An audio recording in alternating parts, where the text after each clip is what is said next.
Pakri बरामा nursing home जो है, Patna nursing home. आज ये सीधी तस्वीर मैं दिखाना चाहता हूँ तमाम जिला वासियों को, तमाम देश को, तमाम बिहार वासियों को कि किस तरीके से यहाँ पे जो है अवैध नर्सिंग होम और वैध नर्सिंग होम और किस तरीके से दलाली का जो सिलसिला है चिकित्सा जगत में अपना पैर पसार चुका है, वो दिखाने पहुँचे हैं।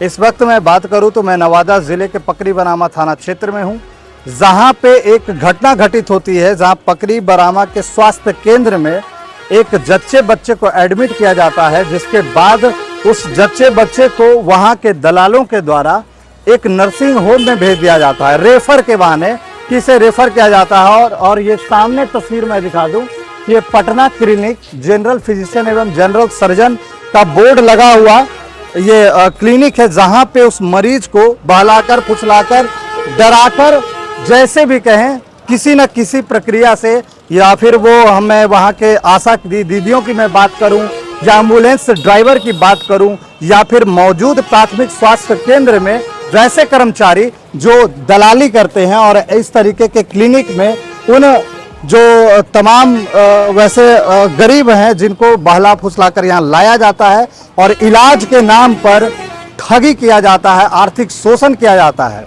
हालांकि एक नया मामला है जिसमें प्राथमिक चिकित्सा पदाधिकारी यहाँ जो मौजूद हैं, प्रभारी कौआकोल के पकरी बरामा के, उनके द्वारा एक प्राथमिकी दर्ज की जाती है, जो प्राथमिकी संख्या 445/24 है। सबसे बड़ा आरोप इस क्लिनिक में रह रहे कौआकोल के चिकित्सा पदाधिकारी, जो चिकित्सा प्रभारी थे कौआकोल के, वो यहाँ डेरा लेके रहते थे, जिनका नाम पंकज कुमार था, जिनके द्वारा यहाँ पे उस जच्चे बच्चे का जो है इलाज किया जा रहा था, जिसके दरमियान उसकी मौत हो जाती है।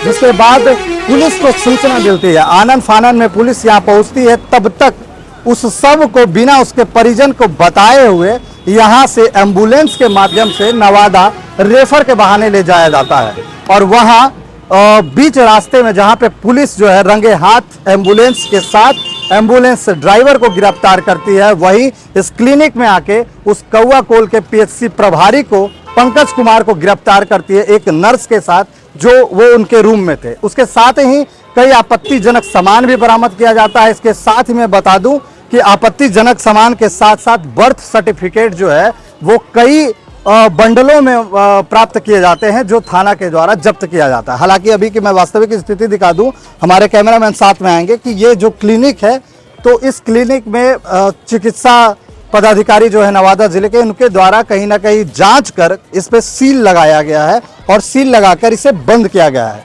हालांकि जो मृतक होते हैं उनके परिजनों के द्वारा यहाँ तोड़फोड़ भी की जाती है। पहले एक तस्वीर दिखाऊं कि किस तरीके से, अगर ये कहा जाए कि ये अगर फर्जी नहीं है, रजिस्टर्ड है, तो किस तरीके की स्थिति में चिकित्सा पदाधिकारी ऐसे लोगों को क्लिनिक के नाम पर लाइसेंस देते हैं, जहाँ पे इस तरीके की गंदगी है। और जहाँ ऑपरेशन के लिए, थोड़ा सा आएंगे कैमरामैन साहब, ऑपरेशन के लिए जो मरीज जाएगा तो किस परिस्थिति थे, इस गलियों से गुजर कर, इस दुकानदारों के बीच से, दुकानों के बीच से जाकर वहां उनकी ऑपरेशन होगी। तो ऐसे में कैसे ये अंदाजा आप लगा सकते हैं कि कैसे बेहतर इलाज मिलेगा। हालांकि अगर कहें तो इन क्लिनिकों का चलने का सीधा कारण है कि पीएचसी में मौजूद दलालें, वो एम्बुलेंस ड्राइवर की मैं बात करूं, या फिर पीएचसी में वो नर्सों की बात करूं, या आशा कर्मियों की बात करूं, कहीं ना कहीं बिना पीएचसी के लोगों के संलिप्तता के बिना ऐसे निजी क्लिनिक का चलना दुभर है। हालांकि सीधी तस्वीर मैं उस क्लिनिक से दिखा रहा हूं, जो पटना क्लिनिक के नाम से पकरी बरामा के बीच रास्ते, जो मुख्य सड़क है, उसके बगल में दूसरे ताले पर, दूसरे मंजिले पर ये क्लिनिक का चलाया जा रहा था। हालांकि देखिए, यहाँ पे सरकारी सील लगाया गया है, जांच की गई है मेडिकल टीम के द्वारा, जिसके बाद इस पे आपत्तिजनक सामान भी पाए गए। यहाँ पे फर्जी तरीके से जो है सारे जांच की सुविधाएं उपलब्ध है। हालांकि कई गुर्गे ने भी जो है यहाँ पे दखल अंदाजी किया, जो परिजन थे उनके साथ भी मारपीट करने की कोशिश की। हालांकि परिजनों के आक्रोश से इस क्लिनिक को भी क्षतिग्रस्त, जो क्लिनिक का सामान है वो क्षतिग्रस्त किया गया। एक बार ऊपर हम लेके चलेंगे आपको, और देखिए पहले कि किन संकीर्ण रास्तों से मरीज जाते होंगे और कैसे यहाँ पर बड़े बड़े ऑपरेशन हो जाते होंगे। जब जच्चे बच्चे की बात है तो ऐसे में ये क्लिनिक पे सीधा आरोप कहना तय होगा कि बिना दलालों के माध्यम से ये क्लिनिक नहीं चलता होगा। हालांकि देखिए अब सामने ये तस्वीर मैं दिखाऊंगा कि किस तरीके से यहाँ पे सरकारी सील लगाकर ताला जड़ा हुआ है। हालांकि एफआईआर जो दर्ज होती है उसमें एक सबसे अहम सवाल है कि जब कौवा कोल के प्रभारी आखिरकार यहाँ क्यों रहते थे, क्यों कौवा कोल के प्रभारी पंकज कुमार जो डॉक्टर हैं उनको क्या कहीं डेरा नहीं मिला, क्या कहीं रेंट पे रहने की जगह नहीं मिली? वो सिर्फ और सिर्फ कमाने की माध्यम को लेकर इस क्लिनिक में इलाज करते थे। इलाज करने के दरमियान जच्चे बच्चे की मौत हो जाती है, जिसके बाद यहाँ के पीएचसी के प्रभारी जो पकरी बरामा के हैं राम कुमार जी के उनके द्वारा जो है एफआईआर दर्ज कराया जाता है, जिसमें डॉक्टर पंकज कुमार, नर्स श्वेता कुमारी, एम्बुलेंस ड्राइवर गौतम कुमार, आदित्य राज नवादा जो जांच घर चलाता है, इन लोगों की साठगांठ देखिए कि इन लोगों की ऐसी साठगांठ है कि यहां से जांच के नाम पर गरीबों को लूटने के लिए यहां से नवादा भेज दिया जाता है कि फलाने जगह जाइए वहां जांच होगा। तो कहीं ना कहीं जो है संलिप्तता जो इन लोगों की है चारों तरफ पैठ बनी हुई है। और मैं बता दूं कि शशिकांत राम जो कौवा कोल के रहने वाले हैं, मैं बताऊं कि नर्स जो श्वेता कुमारी है वो हिसुआ की रहने वाली है। तो क्यों नहीं ऐसे अस्पतालों पर जो है कार्रवाई चिकित्सा विभाग करती है? क्या उनकी आंखें बंद है या फिर आंखें खोलकर देखना नहीं चाहते कि किस तरीके से गरीबों का? ऐसे में सीधा सवाल है कि क्या प्रशासन अपने आप इस पे एक्शन नहीं ले सकते? क्या जिला चिकित्सा पदाधिकारी कोई इन बातों का ख्याल नहीं रखता, या फिर ऐसे लोगों के दबाव में जिला पदाधिकारी रहते हैं, जो ऐसे चिकित्सा पदाधिकारी रहते हैं जो इन लोगों पे कार्रवाई नहीं करते? अब पहले मैं क्लिनिक का ही दिखा दूं रूप कि किस तरीके से यहाँ मरीज जाते होंगे, कैसी व्यवस्थाएं हैं, और यहाँ के पीएचसी के कुछ कर्मचारी और आशा कर्मी के द्वारा दिग्भ्रमित कर वैसे लोगों को, गरीबों को शोषण करने के लिए ऐसे निजी क्लिनिक में भेजा जाता है, जिसके बाद जो है बेहतर इलाज नहीं हो पाता और मौत हो जाती है। मौत के बाद जो है कहीं ना कहीं परिजन के द्वारा तोड़फोड़ किया जाता है। हालांकि परिजन के द्वारा तोड़फोड़ किए जाने पर पकरी बनामा के थानाध्यक्ष के द्वारा जो परिजन के लोग हैं उन पे भी प्राथमिकी दर्ज की जाती है और उनके भी लोगों को गिरफ्तार किया जाता है। लेकिन सबसे बड़ा सवाल कि जब यहाँ के मुख्य डॉक्टर पंकज कुमार जो कि कार्यरत हैं कौवा कोल के पीएचसी में, प्राथमिक स्वास्थ्य केंद्र में, तो उनका यहाँ क्या काम और क्या वो यहाँ कर रहे थे नर्स के साथ, और क्या यहाँ पे जो जन्म प्रमाण पत्र की उतनी छाया प्रतियां जो पुलिस ने बरामद की है वो क्या कर रही थी? तो ऐसे में सीधा सवाल उठता है कि किस तरीके से जो चिकित्सा विभाग है वो भी भ्रष्ट सिस्टम का एक हिस्सा बन चुका है। तो ये सीधी तस्वीर जो है पकरी बरामा का है, और पकरी बरामा का यही वो गेट है जहां पे पटना क्लिनिक के नाम से, पटना जो है नर्सिंग होम के नाम से ये चल रहा था, जहां पे एक जच्चे बच्चे की मौत आ जाती है।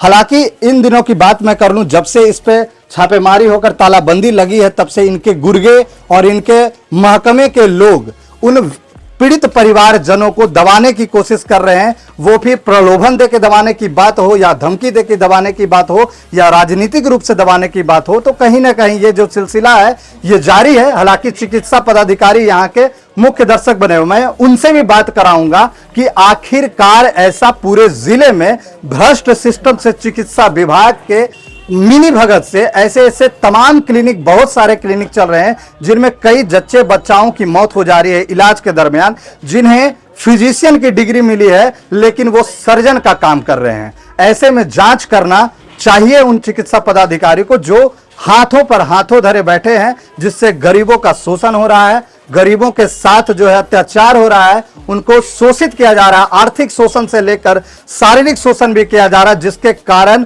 वो अपने परिवारजन को खो देते हैं।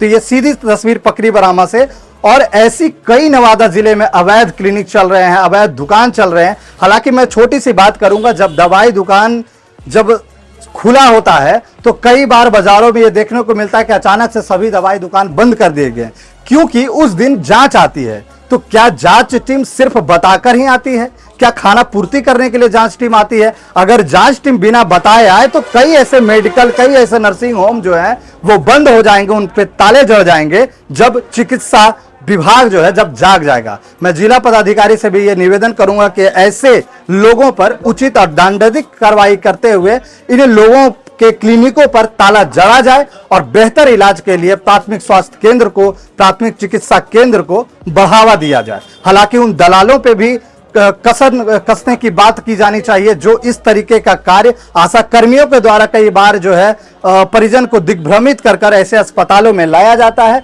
जहां पे उनका आर्थिक शोषण किया जाता है। तो सीधी तस्वीर बने रहे हमारे साथ और भी बात कराएंगे यहाँ के चिकित्सा पदाधिकारी से और यहाँ के सिविल सर्जन से भी बात कराएंगे कि आखिर ऐसा क्यों चिकित्सा विभाग इस पर ध्यान नहीं दे रहा, क्यों ऐसी परिस्थिति आती है जहां पे एक मासूम की जो नवजात शिशु है उसकी भी जान चली जाती है और 9 महीनों से जो अपने बच्चे को अपने पेट में पालते हैं उस परिजन की भी जान चली जाती है। तो ये बड़ी खबर है और मैं ये नवादा जिले से यही दिखाने पहुंचा हूं कि किस तरीके से पूरे जिला में ये भ्रष्ट सिस्टम काम कर रहा है। हालांकि ऐसी पहली घटना नहीं है, कई ऐसी घटनाएं हुई है जिसपे पर्दे डाल दिए गए और मामले को रफा दफा कर दिया गया।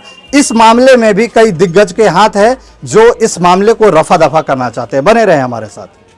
केस दर्ज होता है जहां एक बच्चे की जान चली जाती है, उसके बाद क्लिनिक पे ताला लगा हुआ है। इस मामले में क्या कुछ कहेंगे? पकरी बरामा नर्सिंग होम जो है, पटना नर्सिंग होम, वो निबंधित नर्सिंग होम है। वहाँ से जब खबर आई कि वहाँ पर एक जच्चा बच्चा की मौत हो गई है और वहाँ तोड़फोड़ हो रहा है, तो यहाँ से एसडीओ साहब और हमारे अस्पताल से पूरी टीम गई और वहाँ पर जब गई तो पहुँची तो वहाँ पर कुछ भी नहीं था जैसा कि उन लोगों ने बताया। तो फिर एसडीओ और वहाँ के थाना प्रभारी एसडीपीओ के द्वारा वहाँ सील कर दिया गया और वहाँ से एक डॉक्टर साहब थे पंकज कुमार, वो कौआ कोल के प्रभारी चिकित्सा पदाधिकारी भी हैं, उनको थाना में कस्टडी में ले लिया गया और बाकी उनके साथ और भी एक आध लोगों को, नर्स लोगों को वहाँ की जो थी उनको ले लिया गया, सारा सामान ले लिया गया। यही तो हमको पता और सील कर दिया गया। परिजनों का आरोप है मैम कि जब पंकज कुमार पीएचसी कौआ कोल के प्रभारी थे तो वो वहाँ क्या कर रहे थे? उनका तो कहना है कि वो ऊपर सोते हैं, उनका घर है, वो वहाँ कुछ नहीं करते हैं, ऐसा उनका कहना है। वहाँ पे वो डेरा लेकर रखते हैं जी, उसके ऊपर उनका घर। लेकिन मैम इससे साफ प्रतीत होता है कि पूरे नवादा जिला में छोड़कर उसी क्लिनिक के ऊपर में डेरा लेना, ये ऐसा तो संजोग की बात है, कोई भी ले सकता है कहीं भी जिसको जहाँ मिल जाए, इसलिए। और आपके कार्यकाल में मैम अभी तक वैसे जो अवैध नर्सिंग होम पूरे जिला में चल रहे हैं, कितनों पर कार्रवाई की गई है? हमारे संज्ञान में आई है बात और 1-2 नर्सिंग होम में विजिट हुआ भी है, लेकिन उस समय में वहाँ ताला लगा हुआ था। ऐसे जिला पदाधिकारी महोदय ने भी एक टीम बनाई है और हमारे तरफ से भी उस टीम के सदस्य जाएंगे, मतलब हमारे अस्पताल से भी कुछ डॉक्टर और कुछ ईरानी जाएंगे, उस टीम में शामिल होंगे और उसका धावा दल गठित करते हुए और उन पर जांच कराने का हम लोगों का प्लान है जल्दी ही। अभी तक कोई कार्रवाई किसी पे? बोले ना 1-2 में गए थे डॉक्टर लोग, लेकिन वहाँ पर उनको खबर कैसे मिल गई हमको पता नहीं है, धावा बोल के ले गए तो वो बंद पाया गया। ऐसे मैम लगातार ये खबर भी आ रही है, बहुत जगह से वीडियो भी आता है, बहुत जगह से खबरें भी आती है कि बहुत सारे ऐसे अवैध नर्सिंग होम है जिनमें फिजिशियन या फिर झोला छाप डॉक्टर बड़े बड़े ऑपरेशन कर देते हैं और ऑपरेशन थिएटर बनाया हुआ है। ऐसा हमारे भी संज्ञान में आया, इसी के लिए तो धावा दल बना रहे हैं हम। इसमें जांच हो। और कुछ कहेंगे मैम जिला वासियों के लिए? जिला वासियों को चाहिए कि ऐसे अवैध नर्सिंग होम में ना जाएं। जिला वासी अब पढ़े लिखे और समझदार हो गए हैं, सबके पास वीडियो ये स्मार्टफोन है, सब लोग जानते हैं, सब कुछ सबके नॉलेज में है, उनको वहाँ नहीं जाना चाहिए। और ये खास करके जो हमारी आशा बहनें हैं जो उनको बरगला के पैसे के लालच में वहाँ ले जाती हैं, उनको खास करके उनको सावधान रहना चाहिए, दलालों से एकदम सावधान रहना चाहिए। सरकारी अस्पताल आए जो अच्छे, जहाँ पे डॉक्टर लोग हैं, जहाँ सारी सुविधा मुहैया है सरकार की तरफ से, प्राइवेट पूरी दवा मुफ्त में मिल रही है, वहाँ ना आकर के जहाँ तहाँ जाते हैं, तो ये तो उनकी समझदारी होनी चाहिए ना। धन्यवाद।